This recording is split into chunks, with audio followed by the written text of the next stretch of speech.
concordam, discordam? Dá pra explicar, não dá pra explicar? É engraçado que são 3 chatos diferentes, né? São tipos diferentes de chatice, né? É verdade. É.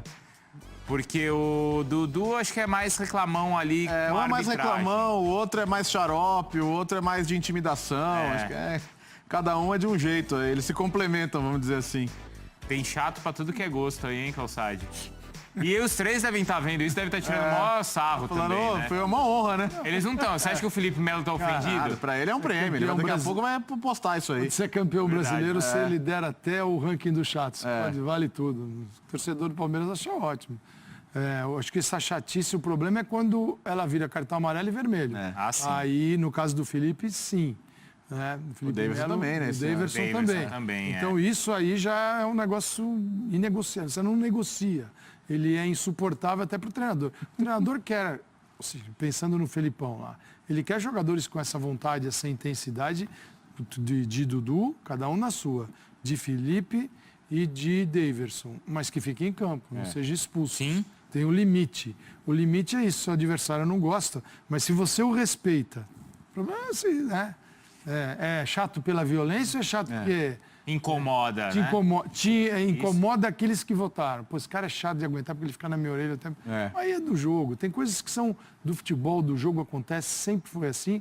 E todo mundo no futebol também tem várias batalhas desenvolvidas ali. A batalha do jogo, ela se desenvolve por vários caminhos diferentes. Uma é essa guerra psicológica. Sim. Então você tem um jogador que está ali tentando te dominar, não só pela performance esportiva dele dentro de campo, mas é o cara que está o tempo todo ali, ele é o chato, porque ele está te marcando, porque ele está falando na sua orelha. Sim. Tá bom. Porque, por exemplo, ao mesmo tempo em que o Dudu aparece ali como o terceiro mais votado, ele ganha a eleição de quem é o melhor, na pergunta para eles, disparado, que ele está com 50%. Então talvez seja o chato, que é o reclamão, mas que também incomoda o seu time. Porque o Dudu aparece ali em primeiro, depois o Everton, Cebolinha em segundo, e até me surpreendeu porque em terceiro lugar aparece o Bruno Henrique. Chato é uma coisa, o cara jogar futebol é outra. Sim. Nesse caso aqui, cada um tem um jogo para oferecer no seu patamar técnico, né? O Dudu ali como atacante, o Davidson também, o Felipe é um volante, mas o jogador pode ser chato, dentro da concepção dos companheiros. Agora, se você fizer essa votação... na Espanha, você acha que alguém vai votar no Messi como um jogador chato? Acho que não. Não, né? Votar no Sérgio Ramos. No Sérgio Ramos? Sim. Aí o Messi arrebenta. Então, assim, ele não precisa da chatice para jogar nada. Ele só o jogo dele é outra coisa. Então, assim, uma coisa é o rendimento, outra coisa é isso que se chamou ali de chatice. Você tem que definir melhor, talvez. Né? Por que é a chatice? Mas uns não precisam de nada disso para jogar, outros jogam muito baseados nisso. Se o Diego Costa jogasse aqui, por exemplo, ele ia ganhar disparado isso aí. Esse é chato. Sim. Esse cutuca quando não tá jogando, fala na orelha, intimidação praticamente o jogo inteiro. Nos outros anos ali eu lembro que os mais votados eram também, aparecia muito o Rodrigo, lembra? O Rodrigo é uma ausência pesada dessa lista. Uma ausência pesada. Dessa lista. O Fred também era sempre muito votado, mas agora ele jogou pouco esse ano. Não lembraram dele. O D'Alessandro foi bem votado ali também, porque também é um cara talvez dos árbitros, se tiverem essa votação. Possivelmente. Fred e D'Alessandro é uma boa disputa para os árbitros. A minha tendência é admirar muito mais aqueles que não estão nem aí, não serão lembrados nesse ranking e mesmo assim arrebentam. Quer dizer, o cara tem um jogo que é só dele próprio, que ninguém alcança e ele não incomoda ninguém porque é um negócio muito grande. Então eu gosto. Então, aí você vê o Everton, Cebolinha, foi muito bem lembrado entre o melhor. A pergunta era quem é o melhor? Dudu ganhou disparado. E aí em segundo lugar ficou o Everton, Cebolinha e em terceiro o Bruno Henrique. Que são dois caras que não são chatos. E no caso do Bruno, do Palmeiras. Bruno Henrique do Palmeiras. O Bruno joga tem uma função em que você pode ser chato. Porque ele é um defensor. Sim. Ele está ali o tempo todo. E ao mesmo tempo, o Calçade impressiona por ele ter sido o terceiro mais votado. É legal essa percepção dos outros jogadores sobre o bom papel numa posição que normalmente em eleições de melhores não se lembra. Sim. Principalmente aqui no Brasil. Porque lá fora você pode ver o Modric, ou o De Bruyne, ou o Kroos. Se alguém... Modric, chato. Mas esse cara veio de onde? tempo todo quietinho, jogando. Exato. Mas é perfil, se é assim, de personalidade, psicologia. Tem uns que... Porque, assim, no futebol brasileiro também a gente tem uma cultura aqui de valorizar isso, né? De valorizar o jogo... Quer ver um cara que todos dizem que era muito chato? Mas muito chato. E você fala, imagina, trabalha aqui com a gente. O Sérgio Sampaio. É mala, hein? A gente brinca com ele, ele fala nos programas, então a gente pode falar aqui porque brinca com ele. Sim. E vários os colegas já tiveram aqui dele falando, nossa, árbitros, o Salvio não conta pode isso. nem ver Nem pode ver o Sampaio. Ele colocava o bracinho pra trás assim, e espinafrava até a última geração do Salve. E baixinho, assim. E baixinho. Exato. Então, assim, como cada um né, entende dentro de campo. E você falar hoje, por exemplo, nossa convivência com o Sampaio, né, pela nossa convivência, fala assim, mentira de quem disse que Não é possível. Não é possível. O cara mais legal que tem. Não é possível. Bom, tem uma informação que está agora lá no blog do PVC, onde ele publica que está definida a permanência do Luan no time do Grêmio. Que foi o jogador, em uma reunião com o Romildo Bolzan, que falou, olha, só saio do Grêmio para ir para o exterior. Não vou para outro time do Brasil. Me chama a atenção o Luan, não o Luan querer ficar, mas o fato de ter partido do Luan. E eu não sei, não entendo por quê.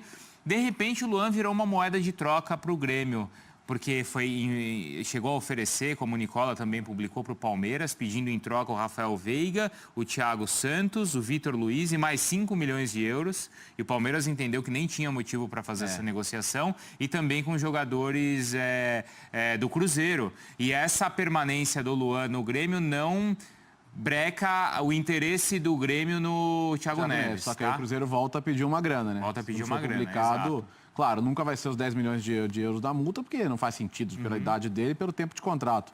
Mas o Cruzeiro queria pelo menos 8 milhões de reais para liberar antecipadamente o Thiago Neves, que tem mais um ano de contrato.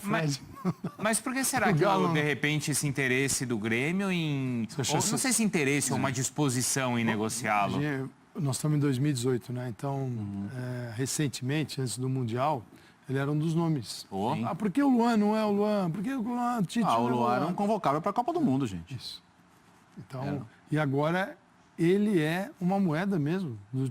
Porque o Grêmio, quando vai ao mercado e tem você tem o Everton, que foi o principal jogador da temporada 2018. Mas a temporada em que o Grêmio ganhou o título da Libertadores, tem o Luan, um personagem central dessa conquista. Sim. E aí esse jogador é um jogador que está no mercado por uma série de negócios. Por que o Grêmio não conta com ele? O que fez... E outra, é a questão do mercado. Né? Muita gente achou que sim, o Luan é o melhor jogador da América, logo vai vir o europeu contratar o Luan. São coisas bem diferentes de ser o melhor jogador da América, o melhor do Brasil, mas encaixá-lo num outro tipo de futebol. Ele tem um tipo de jogo que precisa realmente ser encaixado numa equipe que jogue daquela maneira que o favoreça. Ele não é um jogador que, ao ser contratado, você vai colocar ele agora, nesse momento, e falar, Luan, quero que você faça a beirada do campo aqui, porque eu jogo qualquer equipe lá fora, vai. Eu jogo dessa forma, não vai jogar. Então você tem que ter um treinador que veja nele e estabeleça assim, este jogo tem uma conexão do Luan com aquilo que eu quero para a minha equipe. A gente falou isso ontem aqui, tá, no Futebol na Veia, 2 jogadores do Grêmio, Arthur e Luan. Arthur, dificilmente ele vai para um time hoje no mundo e não joga. Sim. PSG joga? Joga. Barcelona? Joga. Joga no Milan, jogaria no Chelsea. Joga, bom, né? Não vou no Milan, na Itália. Sim. Então ele tem um tipo que é um tipo necessário. E parece que foi feito sob medida aqui no Brasil para exportação para o Barcelona. Já o Luan não tem esse encaixe imediato em qualquer equipe. Então é isso que... Por que não tem proposta? Justamente por isso. Porque ele não tem esse jogo que vai lá e se adapta a qualquer equipe. E a gente está falando do topo, né? E qual é a prateleira do Luan no futebol mundial? A do Arthur foi primeira. Sim. O Luan pode ir para a primeira? Não vejo. E outra coisa, né, Calçade? Se é final de 2017, início de 2018, jamais o Grêmio pensaria em negociar o Luan, principalmente como moeda de troca. Se está pensando em negociar agora, porque é o que a gente discutiu muito no BB Debate também, a impressão que eu tenho é que o Grêmio não imagina que o Luan de 2019 vai ser o de 17, mas vai ser o de 18. E quando eu digo que ele não é da primeira prateleira, eu não estou olhando como torcedor, até o torcedor pode ficar chateado, mas olhando para o ídolo aqui, meu ídolo, Sim. e pensando no futebol lá fora.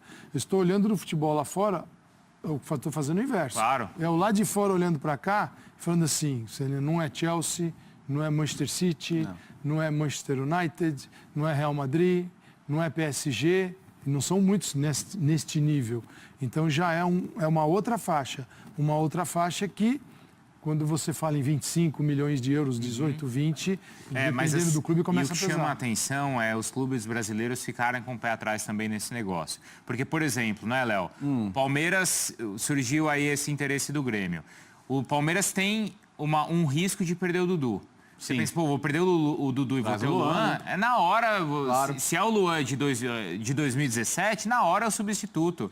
Mas para o Palmeiras não ouvir, é que o Palmeiras também tem esse pé atrás. Só o que me chama a atenção, assim, quem está vendo de fora pode ter um pé atrás. Agora, uma questão é, se o Grêmio tiver um pé atrás, então, é porque algum tipo de informação existe. É isso que preocupa. Não, mas no caso do Grêmio não é nenhuma informação que ele tem. Ele sabe o que é. Que ele vem de uma condição, né? Ele está ali perto dele, né? Então... Mas assim, o mercado desconfia. O mercado desconfia. Se o Palmeiras colocasse o Dudu para fazer trocas, como você acha que... Porque a gente está falando assim, gente, a gente está falando do time que ganhou a Libertadores. Ô, Calçade, se o Grêmio coloca o Everton Cebolinha para fazer troca. Exatamente. Aí você fala, peraí. É estranho. Mesma história com o Cruzeiro, porque assim... Mesmo? É o Thiago Neves que já quer sair. E o Cruzeiro já aceitou que ele quer sair. Isso. E são dois reservas, o Murilo e o Raniel, que são jogadores que podem até se valorizar e tal, mas não são jogadores de primeiro escalão. Exato. E estaria dando esses 3 caras pelo Luan, que é muito mais jovem e que ano passado foi o Rei da América. Então é estranho. A gente tem que entender bem o que está acontecendo dentro do Grêmio para que o Luan seja tratado desse jeito. Exato. Sendo que, cara, um ano atrás a gente estava falando de um jogador que poderia ir à Copa do Mundo e seria justo se fosse. Não é pro Luan estar falando que não quer sair, é pro Grêmio falar, não, aqui você não vai sair, né? Exato, tinha que partir do próprio Grêmio isso. Vamos fazer uma pausa e na volta tem mais aí de mercado, tem Corinthians e tem mais pra gente falar aqui. Manda sua mensagem pra gente, tá? Hashtag Futebol na Veia, a gente já volta. Nunca. Tô vendo, somos Trending Topics. 5º lugar, hein? Maravilha. Isso é verdade. Muito obrigado. Ó, o Carlinhos tá aqui, o Carlos Dias também tá mandando um abraço pro Calçade, o Wanderson dos Santos, o Alex, que é de Ponta Grossa, tá sendo tão deselegante aqui, até na época natalina, viu, Calçade? Tão deselegante, Tem outros aqui também. Aliás, tem muito gremista falando, poxa, mas o Grêmio nunca quis negociar o Luan. Gente, se não tivesse essa negociação toda, não teria tido reunião hoje do Romildo com o Luan. O presidente tinha negócio e tinha. O presidente viria e diria, gente, vocês estão loucos, essa história é mentira, isso não aconteceu. Como o presidente já falou em outros casos recentes. Gente, porque não, o Romildo, aliás, a gente elogiou ele essa semana aqui, ele é muito transparente nas entrevistas. Com certeza. Isso o Romildo Bolzan se não tivesse nada, não teria motivo nem para fazer reunião com o Luan hoje. E o Luan não precisaria falar para o presidente, eu só saio do Grêmio para ir para o exterior. Então assim, gente, que estava tendo negócio, estava. Por exemplo, ano passado não tinha essa história, porque o Luan era o rei da América, como o Léo falou. Sim. Por que tem agora? É isso que a gente está questionando aqui. O que está acontecendo? Tá falando de um jogador que pegou uma final de Libertadores e pôs no bolso. Foi? Isso não faz 3 anos, foi ano passado. Ano passado, exato. Então, e que a gente queria na Copa do Mundo, era um momento para ele ir para a Copa do Mundo e acabou não indo, né? Então, ele fica, mas o que a gente está tentando entender é por que, de repente, ele virou um jogador negociável no Grêmio, que antes não era. Bom, olha, e o Corinthians? Olha, o Marcelo Moreno parece que está cavando, viu, Calçade? Para ir para o Corinthians. Um amigo dele publicou um vídeo aí nas redes sociais. Vamos ver o que ele falou. Aí, Denilson Show. Olha o corintiano aí. Coringão, estamos chegando. Saudade, irmão. Pode ser, né? É uma incógnita, Pode ser. É uma incógnita. Diz Marcelo Moreno. Pode ser, é uma incógnita. Já perguntaram pro Corinthians se pode ser? Pode ser, uma incógnita. O Corinthians está precisando de um centroavante, né? Eu não sei se é o Marcelo Moreno. E a Bufunfa? Então. Pode ser, uma incógnita. Eu também quero. Assim, que precisa, que o Corinthians precisa contratar um centroavante, acho que tá todo mundo de acordo. Os que tem lá, não dá para você começar o ano. Para começar até dá, mas para ganhar alguma coisa é mais difícil, né? Então, eu acho ele ainda um bom atacante, capaz de render, você caberia bem no Corinthians. Isso é uma situação difícil, porque quando você começa a contratar, porque tem pouco dinheiro, você começa a fazer negócios menores. Mas as contratações até agora foram boas, não foram, Calçade? Não, mas não estou falando desse, estou falando da lista que está lá. Ah, tá. Então, você tem uma lista enorme, uma lista que já teve. O Sheik era um outro tipo de acordo, devia dinheiro para ele, mas era Sheik, todo centroavante. Estou falando do cara ali, que pode jogar. Tem o centroavante e tem caras que podem jogar no ataque. O Danilo estava, depois de outras funções, estava mais adiantado. Mas era Danilo, era o Sheik, tem o Jonatas, o Roger. Sim, o que aconteceu? Matheus Matias, que deu um salário menor, mas o Corinthians cobrar o Matheus Matias, porque não foi o centroavante do Corinthians, acho um absurdo, porque ele veio, é um menino que jogou na várzea, jogou futebol de 7 e viram nele um talento, mas a distância dele do futebol profissional é um negócio absurdo. Sim. Ele precisa ser inserido no futebol profissional. E é estranho que isso se dê pela porta do Corinthians, que tem uma necessidade, um público gigante, para jogar o Campeonato Brasileiro e, no final do ano, salvar do rebaixamento. Ele já tinha... Então é uma loucura. Mas quando você começa a somar esses valores, você fala assim, daria para ter esses valores assim? Daria. Claro, porque é o seguinte, você fala assim, mas só um? E se ele se contundir? Eu te pergunto, os que lá estavam, era a resposta? Foram solução em algum momento? Não. Então, bom, um que joga é melhor do que 4 que não resolvem. Então, é preciso pensar. Só que o que acontece? Quando você faz contratos, tem pouco dinheiro, contrata jogadores de expressão técnica menor, mas faz contrato com eles, e os contratos nem sempre são curtos, você pode até contratar outro. Mas aqueles 4 ficam vinculados ao clube. Então, assim, o Corinthians e vários clubes brasileiros, todos, né, uns mais, outros menos, aí muda o valor, você pegar a folha de pagamento, a folha do Corinthians é 12 milhões. Ah, bom, 3 são de caras que estão emprestados. Então, daria o quê? Caras que não serviram. Ou que você tem uma política de emprestar para depois ver se funciona. Mas o que acontece? Houve um tempo que você emprestava e o salário era para quem emprestava. Agora não mais. Hoje, assim, você me empresta jogador, você paga o salário. Mas é um negócio bem... Até porque quando o cara está num clube maior, ele vai para um clube de menor expressão, o de menor expressão não tem condição de pagar aquele salário. E você quer que o jogador dê certo para poder recuperar. Então é uma situação muito difícil, assim, de várias equipes do futebol brasileiro, porque eles não têm orçamento nem para o time, para formar 11, imagina para ter 40 emprestados. Não dá, né? E para pagar para jogar em outro lugar. Mas o Marcelo Moreno é um nome que depende, no caso, depende do custo-benefício, qual é o valor. Se é um valor estratosférico, aí também...